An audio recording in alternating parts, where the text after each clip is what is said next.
Tahukah kalian kegunaan kotoran slime? Kotoran slime sebenarnya bisa dibuat menjadi kaca temperet. Pertama, airnya dihilangkan dengan sihir pemisah.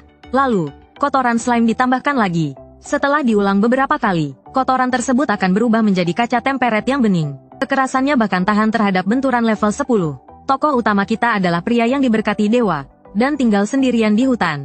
Karena bosan, dia memelihara 1000 slime. Ketika slime lapar, mereka akan membangunkannya. Ulat-ulat ini adalah makanan slime. Memberi makan slime dapat membuatnya berevolusi. Setelah makan ulat, mereka berevolusi menjadi slime perekat. Mereka dapat menghasilkan benang yang kuat dari lendir dalam tubuh mereka. Ini sangat membantu Ryuma saat berburu. Slime asam dapat mencerna benda keras seperti tulang dengan cairan asamnya. Slime beracun adalah slime yang berevolusi. Setelah memakan stroberi, mereka memiliki daya tahan hidup yang kuat dan bereproduksi lebih cepat daripada jenis slime lainnya. Slime pembersih membersihkan dengan memakan noda. Bahkan bau pun bisa dihilangkan. Ryuma membuka pintu. Dia juga punya slime pengurai, yang dapat mengubah kotoran dan sampah yang dimakan menjadi pupuk. Ketiga orang ini adalah dewa yang dilayani Ryuma. Hari itu, seperti biasa, Ryuma pergi ke gunung untuk mencari slime baru. Tiba-tiba, dia mendengar suara. Ryuma melihat ke arah suara itu, dan melihat 4 orang berjubah biru memasuki hutan. Ryuma berpikir, bukankah mereka pencuri? Dia mengamati dengan seksama, dan melihat seorang pria terbaring di tanah dengan luka di perutnya. Keempat orang ini pasti rekan-rekannya. Dalam keadaan darurat, Ryuma keluar untuk membantu. Namun, mereka terkejut, dan mengarahkan pedang ke Ryuma. Yang memalukan adalah, Ryuma sudah bertahun-tahun tidak berbicara dengan orang lain. Sehingga dia hampir lupa bagaimana caranya berbicara. Aku punya obat. Setelah menahan diri begitu lama, dia hanya bisa mengucapkan beberapa patah kata. Sambil berbicara, Ryuma mengeluarkan obatnya. Dia tidak tahu bagaimana menjelaskannya. Kemudian, salah satu dari mereka mendekat. Dia mengambil obat dari tangan Ryuma, membuka tutup botolnya, menuangkan sedikit di tangannya, dan menciumnya.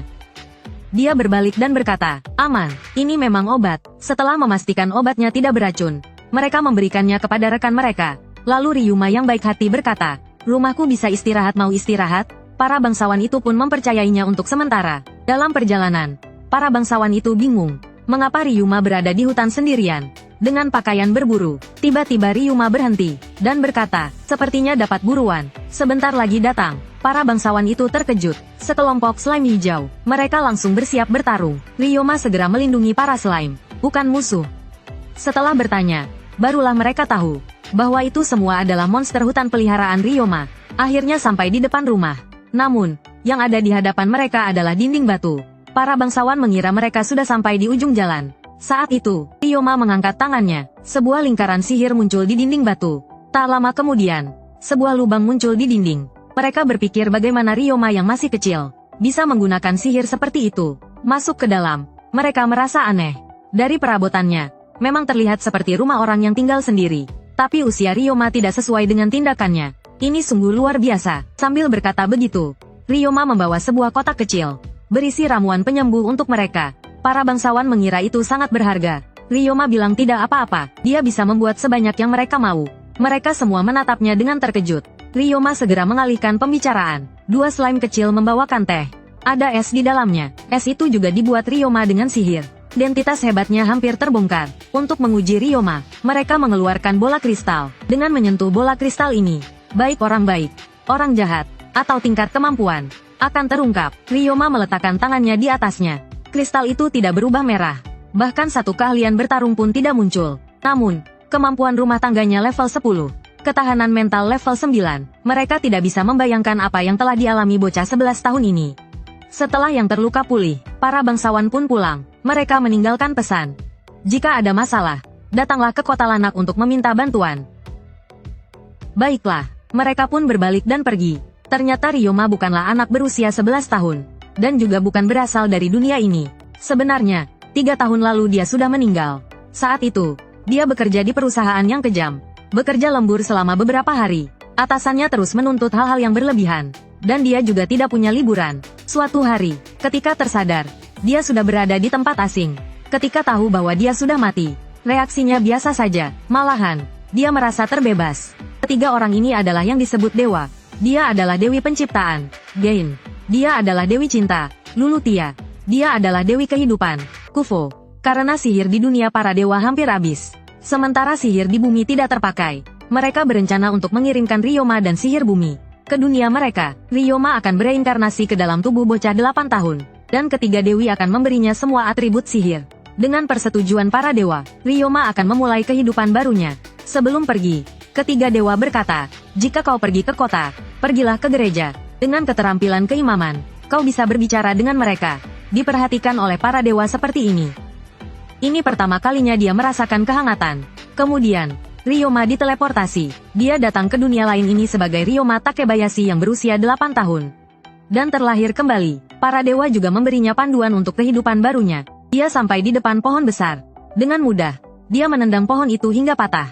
Lalu, dia menggunakan sihir untuk menjinakkan familiar pertamanya, slime. Di kehidupan sebelumnya, dia tidak punya waktu untuk hobinya. Tapi di dunia ini, dia sangat antusias meneliti slime. Dia telah menjinakkan 1000 slime dari berbagai jenis. Dan, sampai kapan kehidupan nyaman Ryoma ini akan bertahan? Bersatu, gabungkan. 100 slime dari jenis yang sama. Saat bergabung akan menjadi slime raksasa. Lalu, perkecil mereka ke ukuran semula. Inilah rahasia Ryoma bisa memelihara 1000 slime sekaligus. Setelah demonstrasi, Ryoma menyadari semua orang menatapnya seperti monster. Ternyata di dunia ini, belum pernah ada orang yang bisa membuat kontrak dengan slime raksasa. Tindakan perintis Ryoma ini sudah bisa dicatat dalam sejarah. Putri Duke langsung ingin menjadi muridnya. Keluarganya adalah penyihir familiar turun-temurun. Dia ingin mengontrak slime pembersih. Slime ini tidak hanya bisa mencuci pakaian, tapi juga bisa untuk mencuci tangan dan muka. Sangat cocok untuk gadis kecil yang suka kebersihan. Tapi hanya Ryoma yang bisa mengontrak slime jenis ini. Jadi dia berharap Ryoma bisa mengajarinya. Atas permintaan Eliaria, Ryoma tergagap dan tidak bisa berkata-kata. Karena untuk mengontrak slime pembersih, dibutuhkan air mandinya sendiri. Eliaria sedikit tersipu mendengarnya. Tapi demi slime pembersih, Eliaria pun berjuang keras. Dia menggosok tubuhnya dengan kuat di bak mandi untuk waktu yang lama. Akhirnya, dengan seember besar air mandi, dia berhasil mengontrak slime pembersih. Duke mengundang Ryoma untuk berpetualang bersamanya. Setelah 3 tahun di dunia lain ini, Ryoma juga ingin melihat-lihat dunia luar. Lalu, dia menunjukkan kemampuan lainnya. Penyihir ruang. Dia menyimpan semua barangnya di kotak barang. Dia mungkin jarang kembali ke hutan ini lagi. Di perjalanan, Ryoma akhirnya mengungkapkan bahwa dia adalah penyihir semua elemen. Duke tua hanya bisa kagum betapa banyaknya yang Ryoma ketahui.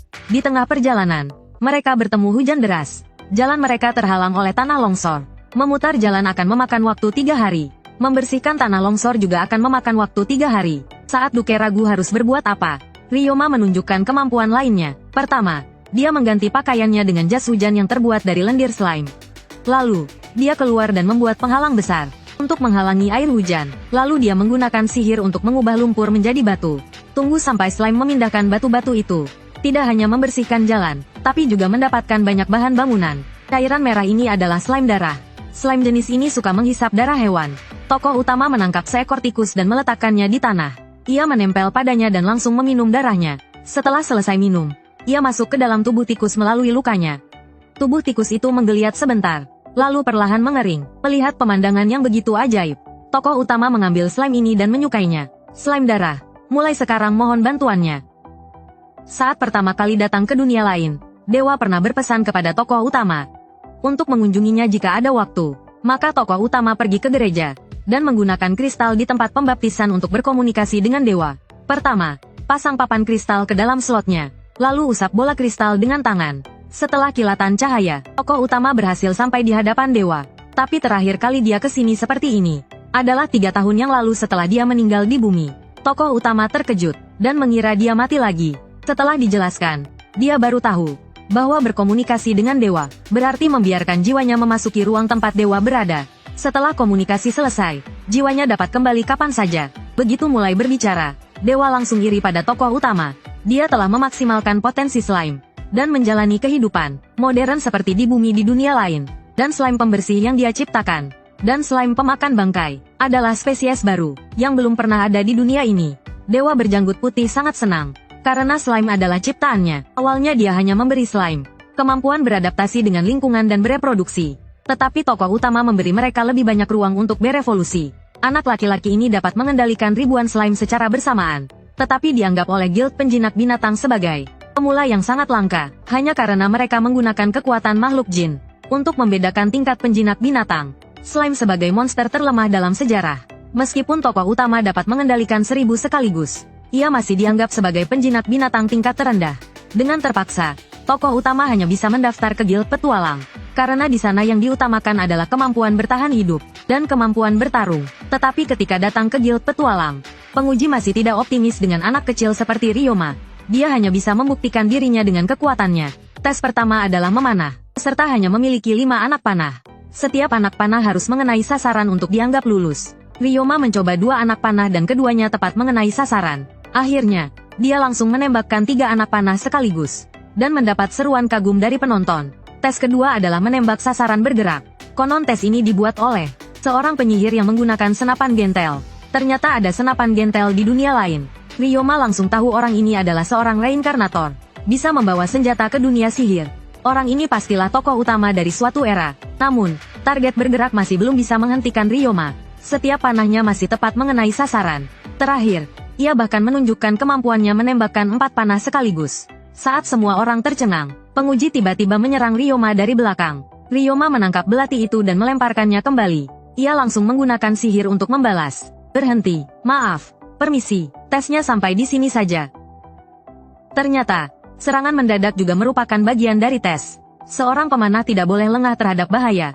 Saat menyerang orang lain, penguji kali ini benar-benar terkejut. Banyak orang yang bisa menghindari serangan mendadak. Tetapi dia baru pertama kali menemui orang yang bisa langsung membalas. Kemampuan Ryoma diakui oleh penguji. Ternyata, penguji ini juga merupakan pengurus Guild Petualang. Karena keluarga Duke datang bersama-sama, pengurus Guild juga harus berhati-hati. Meskipun Ryoma sangat kuat, memberinya peringkat terlalu tinggi sejak awal kan menimbulkan masalah. Pengurus Guild juga ingin melindungi Ryoma, jadi dia memberinya peringkat terendah. Lagi pula, orang yang berkemampuan bisa naik peringkat dengan cepat melalui misi. Namun, tidak ada yang menyangka, pemuda sekuat ini akan menerima misi pertamanya untuk membersihkan toilet. Ini adalah protagonis paling pekerja keras yang pernah kulihat. Meskipun bereinkarnasi ke dunia lain dan diberkati oleh dewa, ia malah menggunakan kekuatan pemberian dewa untuk menjadi petugas kebersihan. 3, 2, 1. Pergilah, slime pemakan bangkai. Apa yang harus dilakukan saat menghadapi segunung sampah? Pertama, pecah slime raksasa menjadi 100. Slime kecil, sampah akan cepat habis dilahap oleh mereka.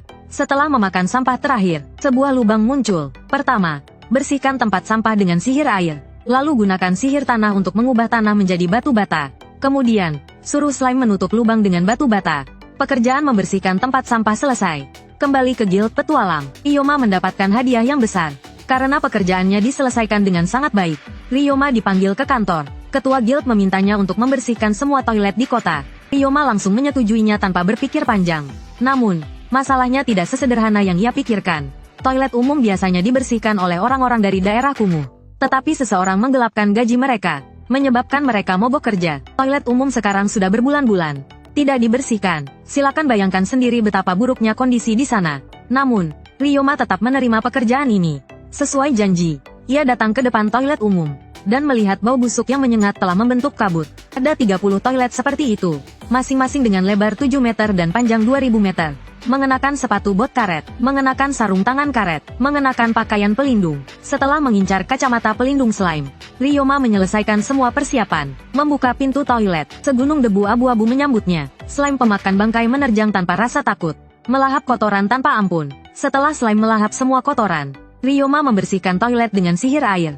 Dia juga mendisinfeksi dengan sihir petir. Toilet pertama selesai dibersihkan, karena menelan terlalu banyak nutrisi. Slime pemakan bangkai membelah diri menjadi 2. Semakin banyak slime, semakin cepat pekerjaan selesai. Namun, kejadian selanjutnya membuat Ryoma tegang. Ketahanan racun slime meningkat drastis. Terutama ketahanan terhadap miasma. Ini berarti ada banyak miasma di toilet. Miasma adalah racun mematikan bagi manusia. Ryoma bergegas kembali ke Guild Petualang. Untuk melaporkan hal ini, pengurus Guild menganggap ini serius, dan mengirim banyak petualang untuk berjaga. Jadi, terjadilah pemandangan unik. Satu orang membersihkan toilet, dijaga oleh banyak orang. 1000 slime pemakan bangkai bergabung menjadi Raja Slime Pemakan Bangkai. Keahlian melahapnya memungkinkan pembersihan cepat. Kecepatan Ryoma meningkat berkali-kali lipat. Beberapa jam kemudian, Ryoma memiliki lebih dari 3000 slime. 3 Raja Slime bekerja sama, menghabiskan isi toilet dalam sekejap. Akhirnya, keesokan paginya, Ryoma menyelesaikan pekerjaannya. Sinar matahari pagi mengingatkannya pada kehidupan di bumi. Dia dulu seorang pekerja keras, sering lembur hingga pagi. Ibunya, karena sayang padanya, selalu bangun pagi untuk menyambutnya. Sayangnya, setelah ibunya meninggal, tak ada lagi yang menyambutnya. Rumahnya tak lagi terasa seperti rumah. Dia pikir takkan pernah merasakannya lagi. Aku pulang. Selamat datang kembali, Tuan Ryoma. Selamat datang kembali, kau pasti lelah. Dia tak menyangka keluarga Duke akan bangun sepagi ini untuk menyambutnya. Dia kembali merasakan hangatnya rumah. Dia tak kuasa menahan tangis. Pemuda ini jenius sihir langka, dengan bakat semua elemen sihir. Apapun sihirnya, dia bisa mempelajarinya hanya dengan sekali lihat. Namun, saat pertarungan, semua orang mengira dia akan menggunakan sihir untuk mengalahkan lawan. Namun, dia malah menghunus pedang pendeknya.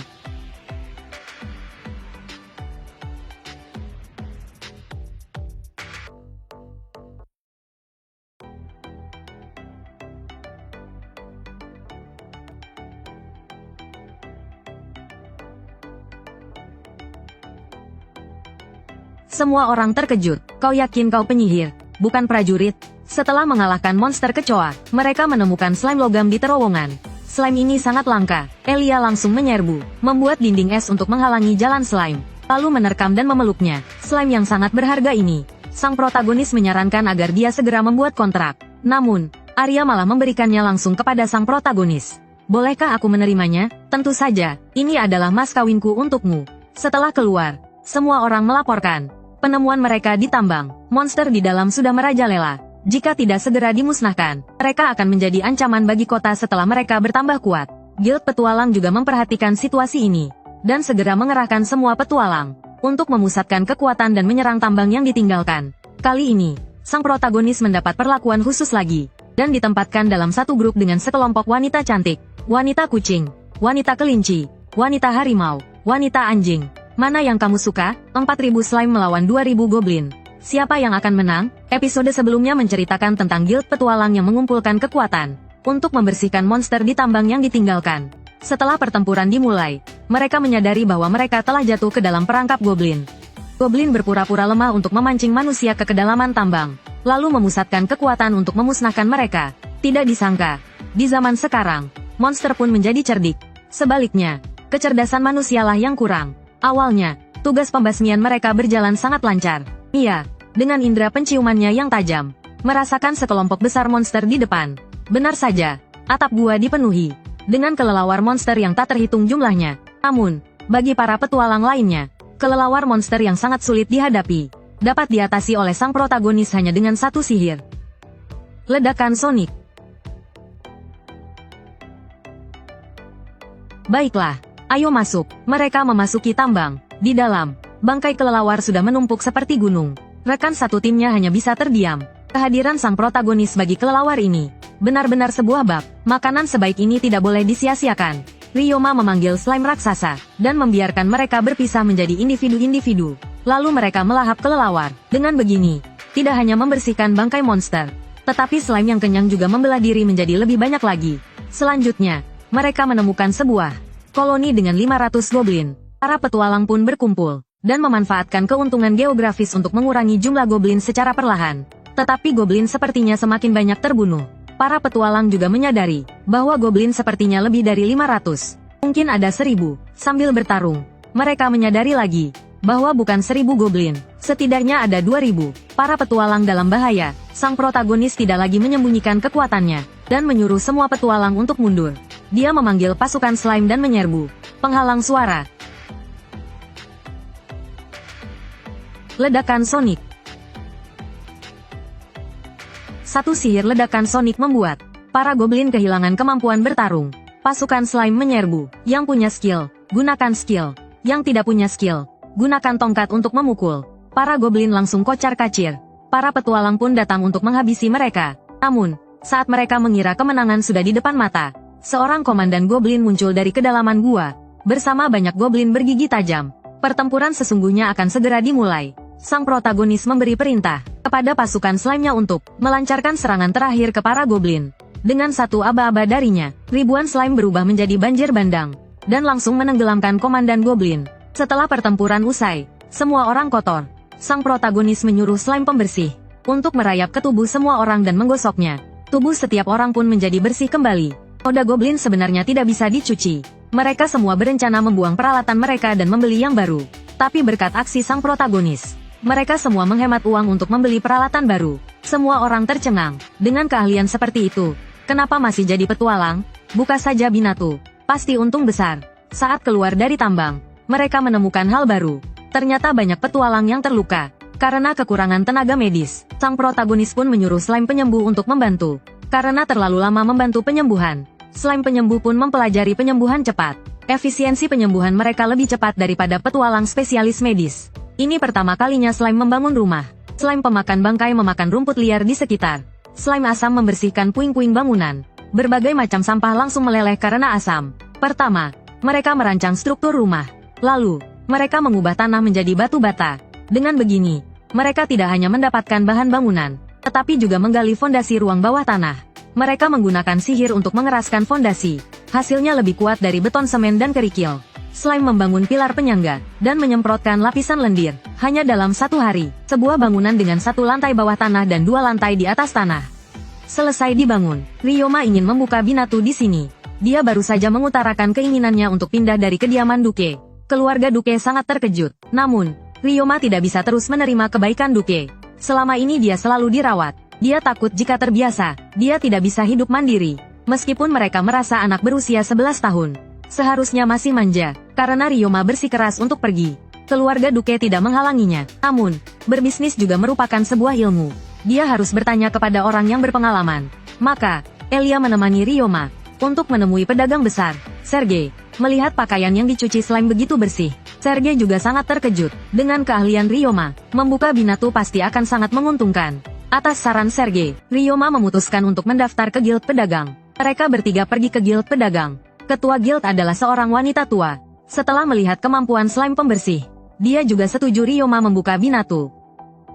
Tempat yang bagus untuk menjualnya ke Ryoma. Tanah ini sangat luas. Ada juga area perumahan dan pabrik di sekitarnya. Dekat juga dengan guild petualang. Binatu pasti akan ramai di sini. Maka Ryoma mendirikan Binatu di sini.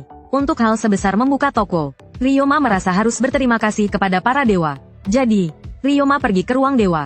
Tapi hari ini hanya Kufo yang ada di sana. Gain dan Lulutia pergi ke bumi. Lulutia tergila-gila dengan makanan manis bumi. Dan menjadi pecinta kuliner sejati. Gain tergila-gila dengan girl band idola bumi.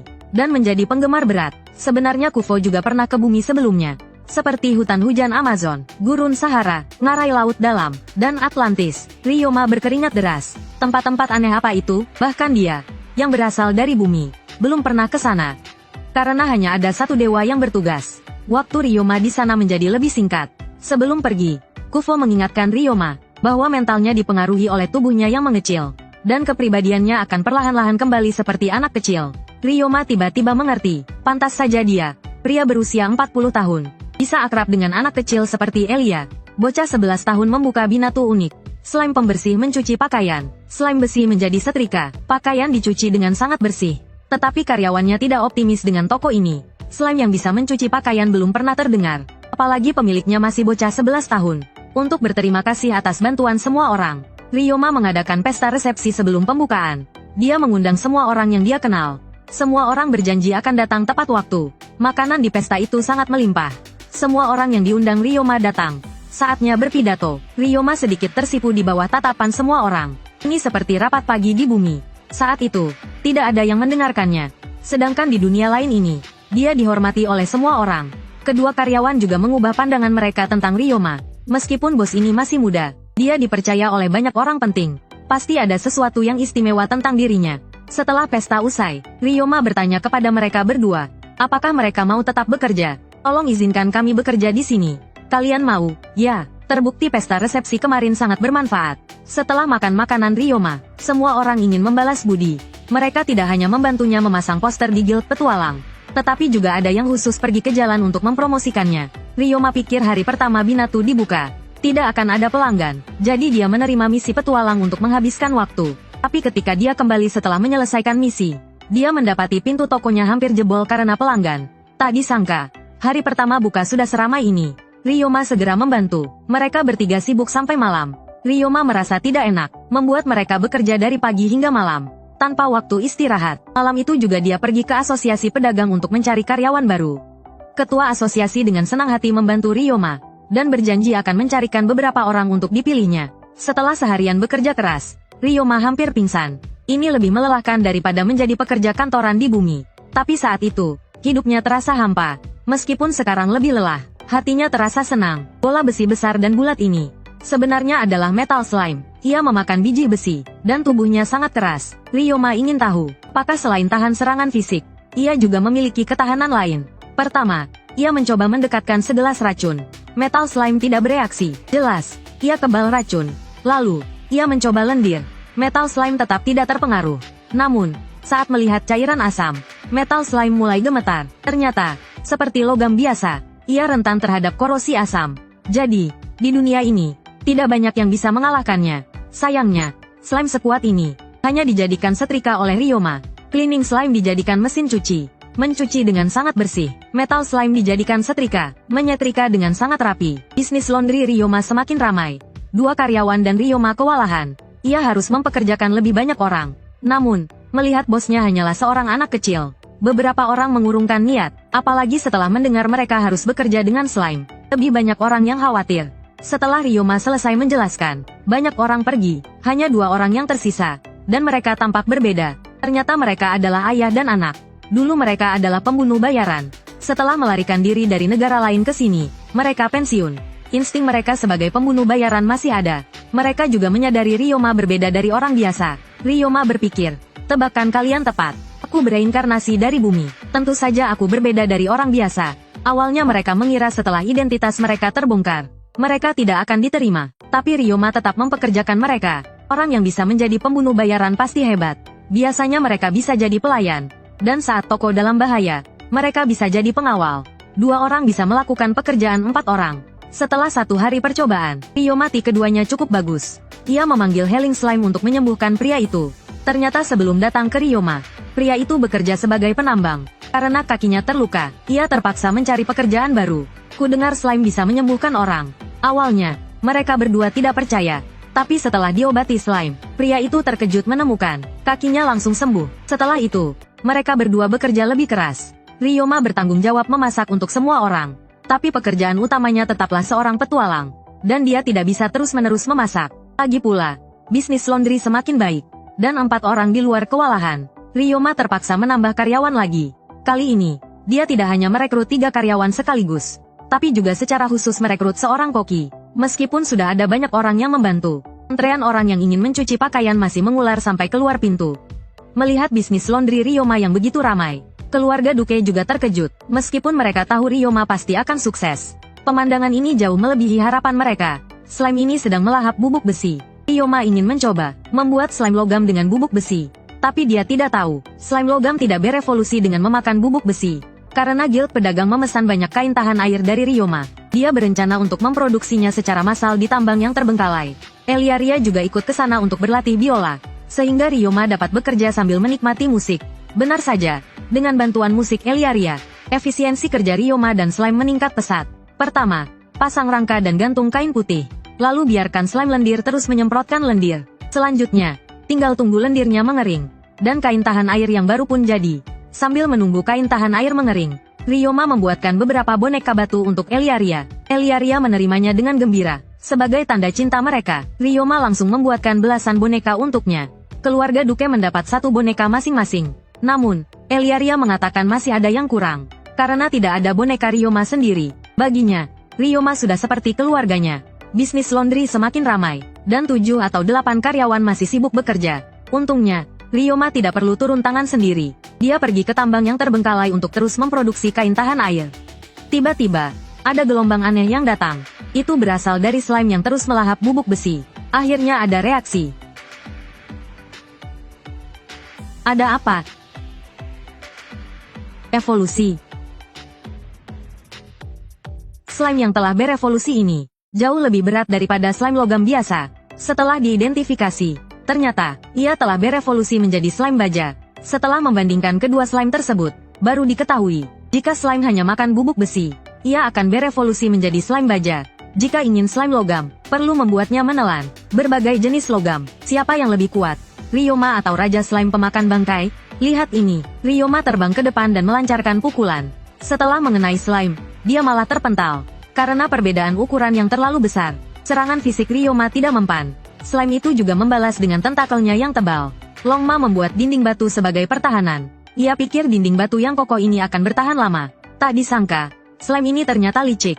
Ia bisa melewati rintangan dan menyerang secara tiba-tiba. Pertarungan itu membuat Longma berkeringat deras. Terbukti, tanpa menggunakan sihir, Longma tidak bisa berbuat apa-apa terhadap Raja Slime. Saat pulang ke rumah, ia mendapati pendapatan hari ini 3 kali lipat lebih tinggi dari kemarin. Para pegawainya bekerja sangat keras.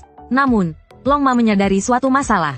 Sepertinya ia belum memberikan mereka jadwal libur. Maka, ia pun menetapkan hari libur untuk mereka. Beberapa pegawai sampai menangis terharu.